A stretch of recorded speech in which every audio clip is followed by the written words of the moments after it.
নাটোর শহর থেকে মাত্র ৩ কিলোমিটার উত্তরে দীঘাপাতিয়ায় অবস্থিত ঐতিহাসিক রাজপ্রাসাদ উত্তরা গণভবন। একসময় এটি ছিল দীঘাপাতিয়া রাজবাড়ি। নাটোরের বিখ্যাত রানী ভবানী তার বিশ্বস্ত নায়েব দয়ারামকে পুরস্কার স্বরূপ দীঘাপাতিয়া পরগনা উপহার দেন। দয়ারাম এখানে গড়ে তোলেন একাধিক সুরম্য প্রাসাদ, যা 1897 সালের ভয়াবহ ভূমিকম্পে ধ্বংস হয়ে যায়।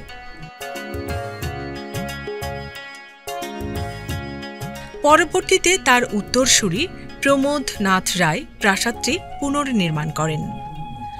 1966 সালে পূর্ব পাকিস্তান সরকার এর সংস্কার করে এবং 1972 সাল থেকে এটি ব্যবহৃত হচ্ছে উত্তরা গণভবন নামে, বাংলাদেশ সরকারের এক গুরুত্বপূর্ণ রাষ্ট্রীয় ভবন হিসেবে।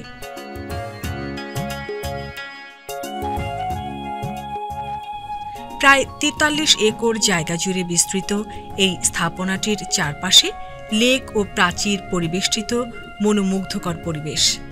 রয়েছে 12টি সুরম্য ভবন, ইতালি থেকে আনা ভাস্কর্য সজ্জিত বাগান এবং 4 তলা বিশিষ্ট পিরামিড আকৃতির প্রবেশদ্বার।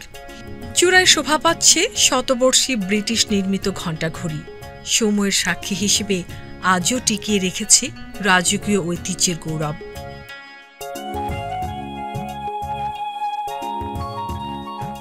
উত্তরা গণভবন ইতিহাস, স্থাপত্য ও ঐতিহ্যের মিলনস্থল, যেখানে প্রতিটি ইট পাথর আজও বলে যায় বাংলার অতীত কতটা মহিমাময় ছিল।